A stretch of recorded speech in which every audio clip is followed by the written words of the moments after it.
In the heart of Africa, beyond the golden savannas and the dense jungles, nestled the village of Kibera. This village, rich with ancient traditions and wisdom, was a beacon of hope for neighboring tribes, known for its vibrant culture and harmonious community. However, in recent years, disaster had struck. The skies had abandoned them, and the land had become barren. The crops withered, the rivers ran dry, and the once thriving community was now on the brink of despair. The elders of Kibera often told stories of a time when the Olimi Tree had stretched into the heavens. This tree, said to be the home of the sky treasure, contained magical artifacts that could control the rains and balance the nature itself. But those treasures had been stolen long ago by a dark sorcerer named Omu, who had hidden them away in his lair in the sky. The elders spoke of a prophecy that foretold a hero who would climb the mighty tree, defeat the sorcerer, and restore the treasure to the sky, bringing the rains back to earth. For years, this prophecy had seemed like a distant dream. The people of Kibera continued to struggle, hoping that one day a hero would emerge. Little did they know their salvation would come in the form of a humble boy named Amigo. Amigo, the son of Amma, was known for his kindness, intelligence, and an unwavering sense of justice. He was unlike any other child in Kibera, for he carried within him the strength and heart of a warrior, even if he did not yet know it. One fateful day, the path that would lead Amigo on an extraordinary journey was set in motion, a journey that would change not just his life, but the fate of his village and the entire land. Amigo's family lived in a small, humble hut made of straw and clay on the outskirts of the Kibera. His mother Amma was a woman of a great wisdom and strength, but even her resilience had been tested by the prolonged drought. With no crops to harvest and no money to buy food, they had one last hope: Sasa, their beloved cow. Sasa provided them with milk, which Amma would sell at the village market, using the earnings to buy what little food they could afford. But the drought had taken its toll on Sasa as well. She was growing thinner by the day, and her once healthy coat had become dull and brittle. The village had not seen a proper rain in over a year, and the market was nearly empty. Amma's heart was heavy with the weight of their hardship, and one evening, as she looked at the Amigo with sorrowful eyes, she knew what must be done. "Amigo," she said softly, "it's time. Take Sasa to the city of Mombasa and sell her. Use the money to buy food for us. It may be our only chance to survive." Amigo's heart sank. Sasa was more than just a cow. She was a symbol of their bond and their survival. She had been with them through every hardship, and now he was being asked to part with her. But Amma's words were wise, and Amigo knew that without food they would both perish. He hugged Sasa tightly, whispering his goodbyes. With tears in his eyes, he set off on the long journey to Mombasa, the weight of his decision heavy on his shoulders. Along the way, he encountered an old man sitting beneath a shade tree. The man's eyes gleamed with an ancient wisdom and seemed out of place in the harsh reality around them. "Ah, traveler," the old man said, "I see you carry sorrow in your heart, but sometimes the things we lose make way for something far greater. Take this seed, plant it, and it will guide you in a ways you cannot yet understand." Amigo, unsure but moved by the man's words, accepted the glowing seed and tucked it carefully in his bag. Little did he know, this small gift would lead him to a destiny greater than he could ever imagine.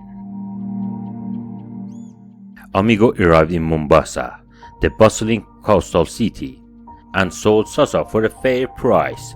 But as the days passed, he couldn't shake the feelings of emptiness. He had saved his mother from hunger, but a part of him felt like he had lost something far more precious: his connection to the land and his past. Upon his return to Kibera, Amigo found the village had not changed. The drought still held the land in its iron grip, and the people's spirits were dry as the earth itself. But as he walked back to the hut, something incredible happened. He remembered the seed the old man had given him. It had seemed so insignificant at the time, but now glowed with the otherworldly light, urging him to do something with it. Without hesitation, Amigo planted the seed behind their hut, near the edge of the dry riverbed. As he pressed the seed into the soil, a strange energy filled the air, and the earth seemed to tremble beneath him. He stepped back and watched in awe as the seed began to grow, rapidly expanding into a massive tree that stretched up to the sky. Its trunk was thick and strong, and its leaves shimmered with a golden hue. By the time the sun set, the tree had grown tall enough to pierce the clouds, its branches swinging gently in the wind. Amma, who had been inside the hut, rushed out to see what had caused such a stir. She gasped in disbelief. "Amigo, what is this?" Amigo stood frozen, his mouth open in wonder. He looked up at the enormous tree, its shimmering leaves glowing in the fading light. As he stared, a voice, soft and powerful, echoed through the air. You have planted the Olimi Tree, Amigo. It's time for you to begin your journey. The sky treasure have been stolen by Ulmo, the sorcerer who controls the rain. Only you can restore the balance. Amigo looked around, unsure if the voice was real or a figment of his imagination. But deep down, he knew it was a call to action. It was his destiny. With the magical tree now standing as a gateway to the heaven, Amigo began preparing for his journey.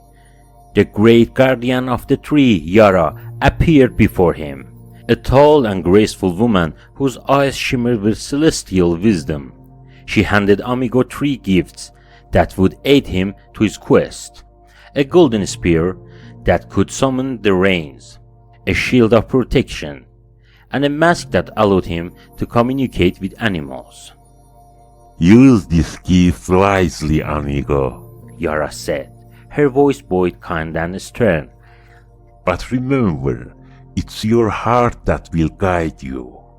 Amigo, heart swelling with determination, thanked Yara and set off on his journey through the wide jungles that lay beyond Kibera.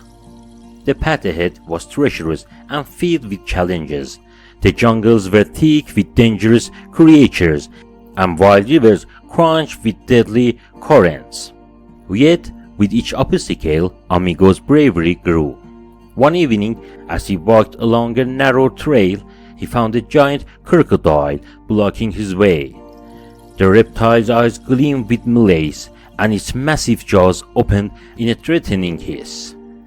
But he, remembering the mask that Yara had given him, Amigo placed it over his face and spoke to the creature. "Please, mighty crocodile," he said, "I seek to cross the river, for my people are suffering. In return, I will ensure that the waters flow freely and bring life to the land." The crocodile studied him, sensing his honesty and the purity in his words. After a long moment, he stepped aside, allowing Amigo to pass. With each challenge he overcame, Amigo grew stronger, more resolute. But he knew that the greatest test still lay ahead: the sorcerer Omu. After many days of traveling, Amigo finally arrived at the entrance of Omu's dark lair. Hidden behind a roaring waterfall, the air around the cave was thick with the power of evil, and the very ground seemed to tremble beneath his feet. Inside, the air was heavy, and at the heart of the cave sat Omu, a giant figure wrapped in dark robes. His red eyes gleamed with cruel power, and his voice echoed like thunder. You dared challenge me, boy? Omu sneered. I control the weather. You are not much for my magic. Amigo, undeterred by Sorcerer's threats, raised his golden spear high. I don't seek power, Omu, he said. His voice is steady and firm. I seek peace for my people. I seek to restore the rains. With those words, the skies responded. A fierce storm surged from the heavens, lightning crackling across the cave. Amigo's spear pulsed with energy, summoning the rains that had been stolen so long ago. Omu, unable to withstand the storm, fell to his knees. Amigo seized the opportunity. With his spear, he shattered the dark magic surrounding the sky treasure, freeing the golden orb and crystal chalice that controlled the weather. The return journey to Kibera felt like a dream to Amigo. With the Olimi Tree now thriving and skies full of rain clouds, the earth itself seemed to pulse with energy as though it were waking up from a long slumber. The rains, gentle yet insistent, followed him wherever he went. The dry, cracked earth of the village greeted him with open arms, as if to thank him for his courage. As he entered the village, the people stopped what they were doing. The crops were already beginning to revive, and the air was thick with the sense of rain-soaked earth. There were no words to describe the joy on their faces. They ran toward him, cheering, laughing, and clapping their hands. Ama, who had been anxiously waiting at their hut, saw Amigo's silhouette in the distance. As he came closer, her heart leaped with pride and relief. When Amigo finally reached her, she threw her arms around him. "My son, you have done the impossible," she exclaimed, tears streaming down her face. Amigos, though humbled by the welcome, knew that the task was not over.